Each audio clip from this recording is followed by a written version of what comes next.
Thank you, Claire, for that very kind introduction, and thank you, Michelle and Anthony, for those kind words. Can I congratulate you, Anthony, on supporting this event today? I actually see my job as Australia's Trade Minister as pushing companies out the door to be more ambitious and look to overseas markets. And I don't think there's been a company other than News Corp that's been more successful at doing that. And it's fantastic to see the success that you've brought to your own business, but to this country and to all of your employees. So congratulations on that terrific effort.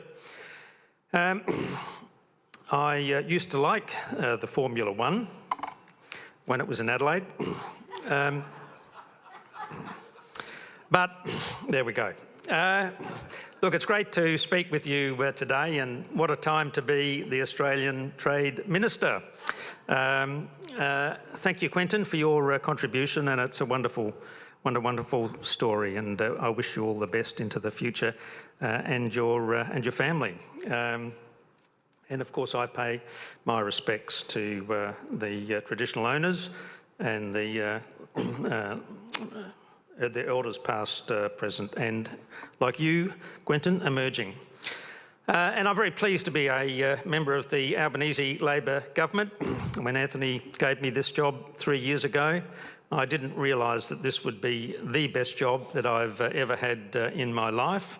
And it gives me an opportunity to obviously speak with you today and deal with some of the really important economic issues that confront us right now, and to look at some solutions to those problems. Our exporters are essential to our economy because they deliver higher paying jobs and better bottom lines. And trade, of course, is a great enabler, and it builds ties between countries. But it's not been an easy time to be trading. And many of you in this room have faced challenges in recent years. As it is often the case with Australia, the toughest of challenges bring out the best of our character.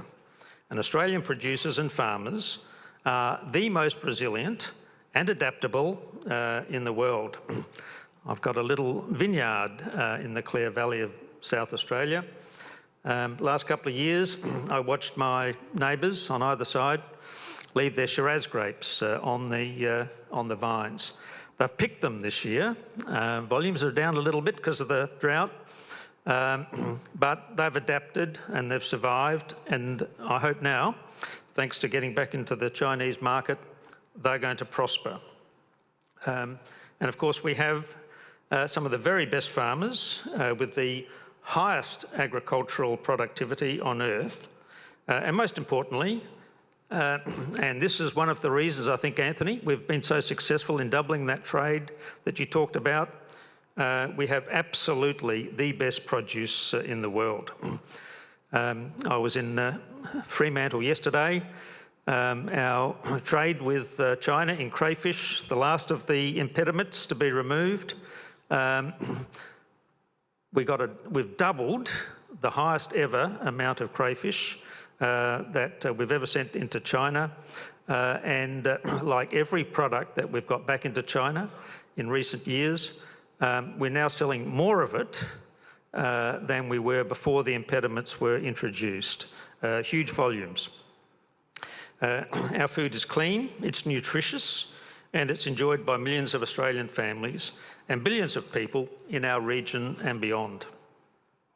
While we produce enough food to feed more than twice our population, we're exposed to the global supply and demand pressures, climate change, and other risks. Global uncertainty also continues to drive food price volatility, and this uncertainty will continue into the years ahead. President Trump has made it clear that he wants to do things differently. He's determined to implement an America First agenda, even if it impacts on trusted trading partners like Australia along the way. And we saw this last week's unjustified removal of Australia's exemptions on steel and aluminium tariffs. This was completely unprovoked and unwarranted. Our government had worked tirelessly to secure an exemption, but it didn't matter which country, which leader or which minister was making their case. No one, absolutely no one, secured an exemption, not a single country. Fortunately for us, Australian steel and aluminium exports to the US make up less than 0.2% of our total exports, so a very low figure. And the US will continue to buy our steel and aluminium, even if it means higher prices for their consumers and businesses. And I was talking with Anthony earlier today. He's going to build more factories in the United States. It's going to have an impact on his bottom line. But we haven't given up securing an exemption, and we'll keep talking with the Americans. I talked with them overnight. Like it did last time, it's going to take some time to get these issues resolved. But our government, and myself in particular, will employ a calm, considered diplomacy to resolve all of our trade issues with the United States. And most importantly, we'll always act in Australia's national interest. I'd like to thank the Farmers Federation, including David and his team. Is David here today? No? No? Yes, there he is, right at the front. Yeah, good on you, David. For working so closely with the Australian government, whether it was with China, where we got through all of our issues, whether it's with the more difficult European Union, or whether it's the United States. Can I congratulate you and your team for the way in which you conduct yourself? And I think it's a credit to Australia to have an organisation like the National Farmers Federation representing our interests in Australia and internationally. And I speak on behalf of Minister Collins, also the Agriculture Minister in that regard. But of course, the National Farmers Federation recognised the need for a calm and sensible approach to resolving these issues. Some people have said, look, let's retaliate against the United States. Let's start imposing our own tariffs. Now, as tempting as that might be to give you some satisfaction, I don't think it's the way to resolve these outstanding issues. And I think a sensible, calm, collected approach, the way that we connected with China, is the way we need to deal with these issues. And certainly that's the policy I'm going to adopt. Our support for free and fair trade is not just for agriculture, but for all industries. Our farmers, our miners, our manufacturers, our small businesses and our workers rely on access to global markets. We are a free and fair trading country. International trade supports 1 in 4 jobs in Australia, and that's why we need a united voice on trade from Australia's exporting community and, most importantly, from our politicians. We need a Team Australia approach here because there's going to be plenty more challenges ahead. The President has said that there will be further announcements on his America First trade policy. But I can assure you that we'll continue to stand up for our industries and to stress the immense benefits of our existing trading relationship. We will be unrelenting in making our case to the United States and working tirelessly for Australia. This is essentially true for Australia's agriculture sector, including our beef, wine and other agricultural exports to the United States. I can tell you the Albanese government has your back. We'll stand with you shoulder to shoulder to protect our trade interest, just like we did to resolve all of those issues with China. When I came to this job 3 years ago, we had $20 billion worth of trade impediments with China. People told me, you'll never get that trade back.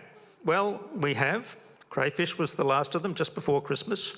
As I said, trade is now doubling. But in every case, with every single product that we've managed to get back into China, we are now selling more than we were before the impediments were introduced. So the Albanese government has a strong track record on trade. and has shown that calm, persistent and quiet diplomacy pays off. And I've talked about those $20 billion worth of trade impediments. We were delighted to see that last one, the crayfish, removed just towards the end of last year.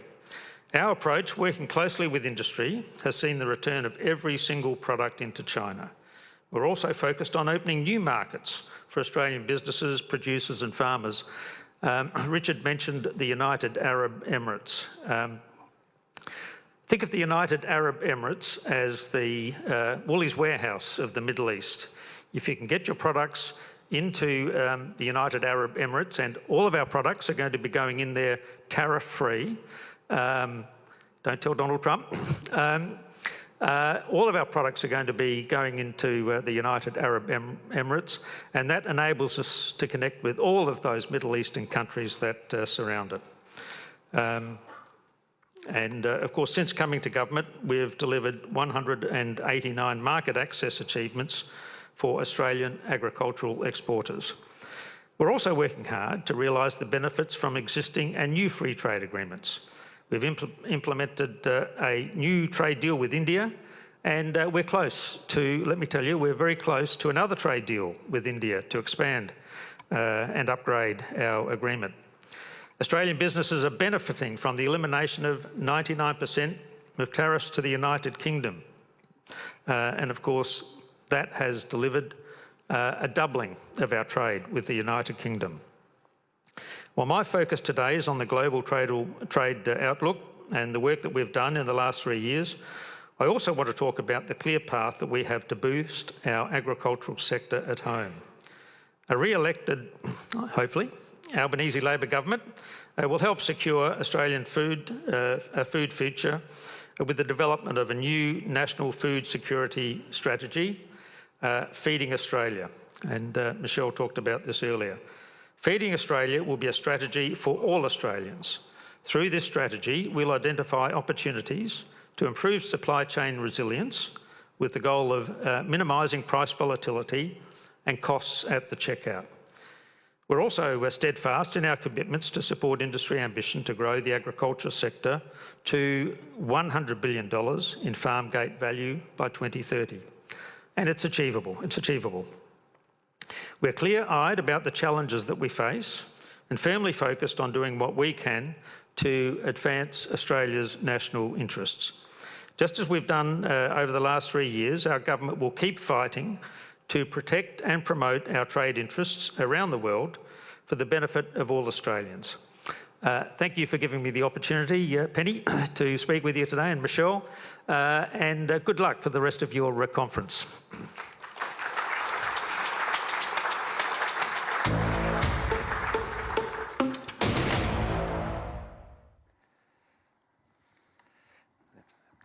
Oh, thanks very much, Minister. Perry Williams, Chief Business Correspondent of The Australian, and delighted to say we had 10 minutes. I extended it to 15 minutes because we've got a bit to cover today. Okay. So, yeah.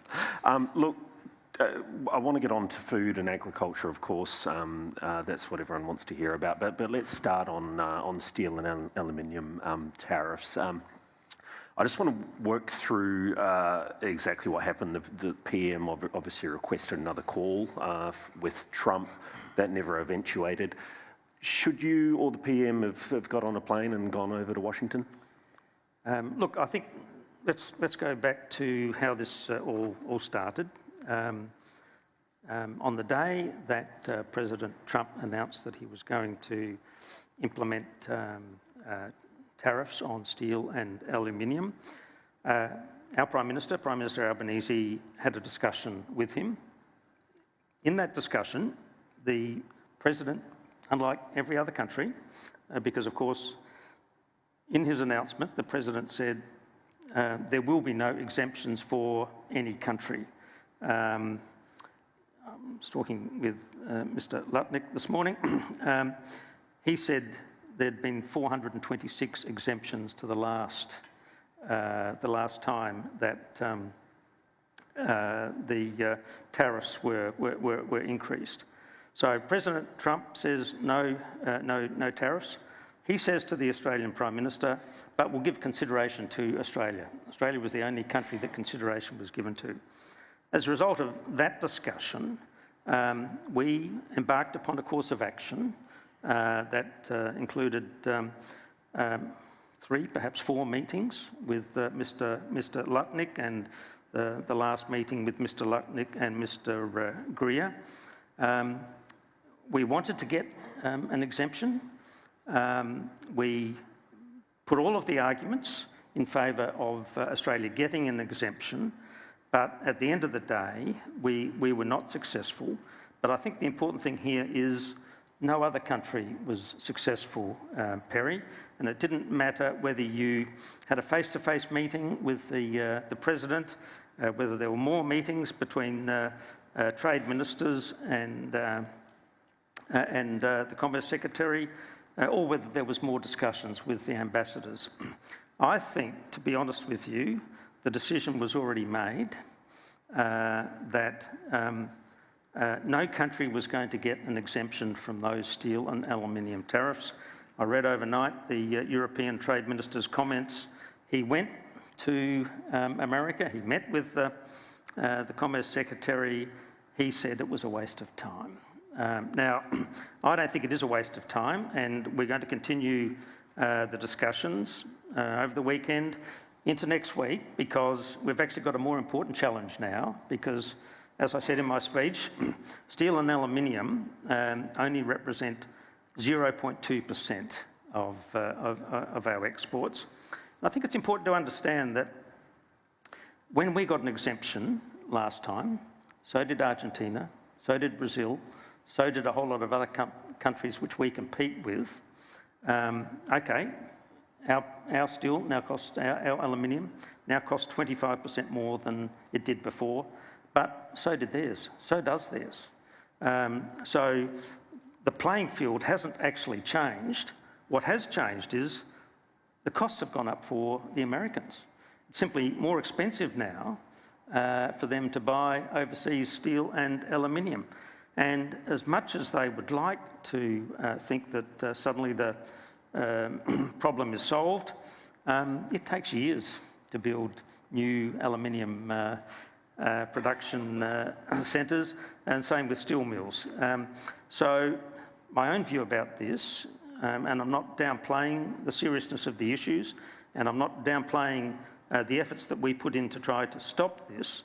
The reality is that we will continue to sell our steel and sell our aluminium into the United States. It's just going to cost them more, so inflation goes up, and a whole lot of other adverse consequences. Can I distinguish what's happened here with steel and aluminium with what happened with, let's say, wine in the China situation? China imposed a 220% tariff on Australian wine. That decision killed our industry stone dead the next day. We went from $1.2 billion worth of wine sales to 0 wine sales. That's not what happened here. We'll continue to sell steel. It's just going to be more expensive for the Americans. What was the nature of your discussion with Mr. Lutnick this morning? Well, look, we talked about the future, and we talked about the next steps. My view is we shouldn't panic. This has obviously been a bad decision, and the Prime Minister has come out and criticised the decision, and we will continue to prosecute our argument that this is the wrong direction. It's obviously the wrong direction for Australia because we are a free and fair trading nation, but it's also the wrong direction for the United States. I mean, why is the United States the greatest economy in the world? Well, it's because they've had free trade. Since post-war, they've had that free trading, and what's built up that great economy has been the free trade. They're actually going in the wrong direction, and part of my job, as difficult it's going to be, will be to convince them that this is not the right way to go, that the path to prosperity, both for Australia and the United States, is free and fair trade. Did you discuss, obviously there's a lot of focus on the so-called reciprocal tariffs, which could come into effect on April the 2nd, or at least an announcement then. Did you discuss that this morning? We'll be talking through all of those issues in the days and the weeks ahead. Mm. And obviously, especially for this audience, how worried are you, the beef industry, for instance, exports to the US, dwarfs our steel and aluminium. Yeah, so how concerned are you about that? No, well, deeply concerned, because if you take what has been said by President Trump and the Americans, they are looking at this reciprocal tariff arrangement. Now, we would say, look, if you looked at a reciprocal arrangement, we charge no tariff on American products coming into Australia, and they don't charge us any tariffs on those products, agricultural products, going into the United States. I think it's important to understand the relationship, the trading relationship. Our trade with China, $327 billion. Our trade with the United States, $100 billion. Our trade with China, $230 billion is what we sell to them. $100 billion is what we buy from them. So $130 billion in our favour. United States, quite a different proposition. Of that $100 million, $70 billion is what we buy from the United States, $30 billion is what we sell. So our argument, and this was the argument that Prime Minister Turnbull used, was that there's a trade deficit with Australia as far as we're concerned. So yes, we've got to prosecute this argument. If we look at the beef, and I think it might have been David who told me this, most of the beef that we sell to the United States goes into McDonald's hamburgers. Mr. Trump's favourite food, I'm told. But if you apply a 10 or a 25% tariff to Australian beef going into the United States, the only thing you do is push up the price in the United States of that product. Now, that, creates inflation in the United States. It means Americans are paying more for their food, not less. So we say that's a counterproductive method. But of course, it has an impact in Australia on those producers and affects jobs. So on Tuesday night, I spoke with my Korean counterpart. They'd also gone to the United States. They'd had no success in getting any exemptions. What they want to do is talk about greater two-way trade between Australia and Korea. Yes. And its diversification. We've talked about the United Arab Emirates. If we can get our beef and our lamb into the United Arab Emirates tariff-free, then we've got an advantage ahead of all other producers. So, let's look at India. Our trade with India is now up agricultural trade, up 138% since our new free trade agreement. Our beef exports to the United Kingdom are up 500% from where we were before we had a trade agreement. In fact, when I was asking for greater access with the Europeans for beef and lamb, they said to me, look, we're not going to give you any more access because you've stolen our market in the United Kingdom. Minister, just going back to that, I guess, negotiation between the two, obviously critical minerals, we've written about in the Australian Today, how that could be a bargaining chip of sorts. Very wise story, that one. Yeah, look, that's already been rejected by the administration. Why are we sort of going back, for a second attempt there? Well, because we don't give up. We could have easily, there were plenty of times in the last 3 years when we didn't look like we were making progress with the Chinese, and we could have thrown up our hands and said, look, we're wasting our time. Our arguments are not having any impact, and we're not going to get the removal of these tariffs. But we didn't give up. Look, we shouldn't panic in this situation. This was a bad result. There's no getting away from that. But, my job and the job of any person in this role is to keep talking. And I guess the difference between what's happening now and what happened at the initial stages of China, you might recall, Mr. Birmingham couldn't get to talk to his counterpart. Well, we're continuing to talk with our counterparts. We might not be there right in front of them, but these days, you know, people are used to video calls, and Mr. Lutnick said he was quite happy for you know, us to have video calls. We've got to keep talking to them. My mum used to say, every problem has a solution. Well, we've just got to find what the solution is here.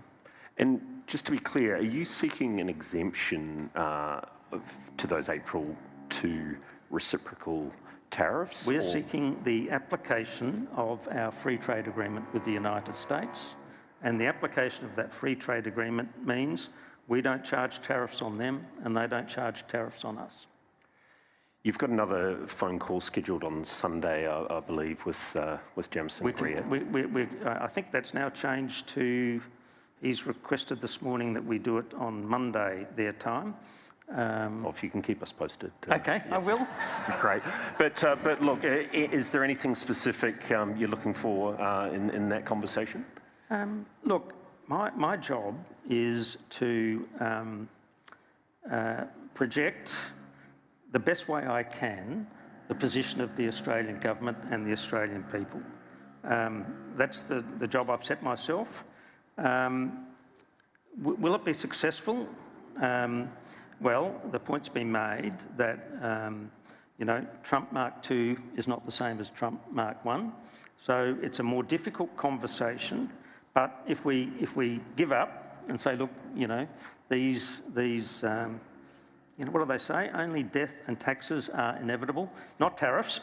So my job is to keep pushing at every opportunity I get to connect with my equivalents. It's not entirely clear what the relationship between Mr. Greer and Mr. Lutnick is. Under the former government, the Biden government, you had Gina Raimondo as Commerce Secretary and Catherine Tai working independently.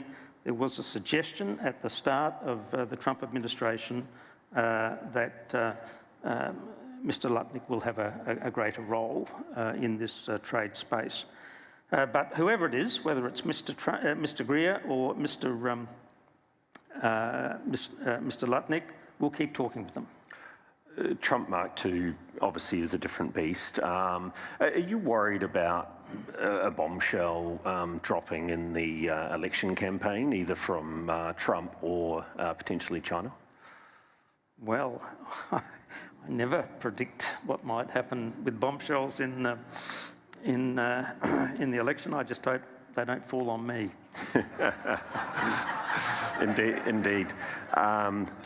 And look, just in terms of diversification, you know, obviously our strategy in Asia is impressive and sort of unrivaled. But aren't we sort of, you know, slightly missing the point with China? I mean, you know, triple what we export to the US, but you know, at the click of a finger, they can also, you know, put an end to that, as we saw a few years ago. I mean, how stable is that trading relationship?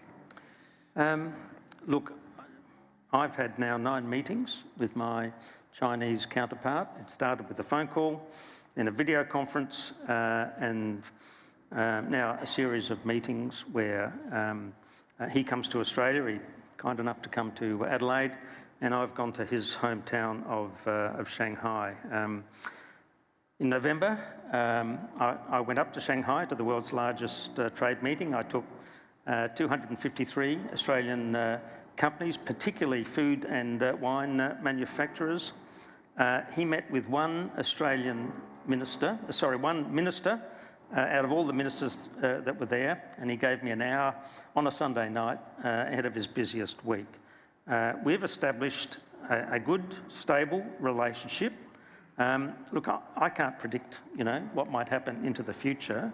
All I can do is represent Australia as best I can with all of these countries and put our arguments as strongly as I can.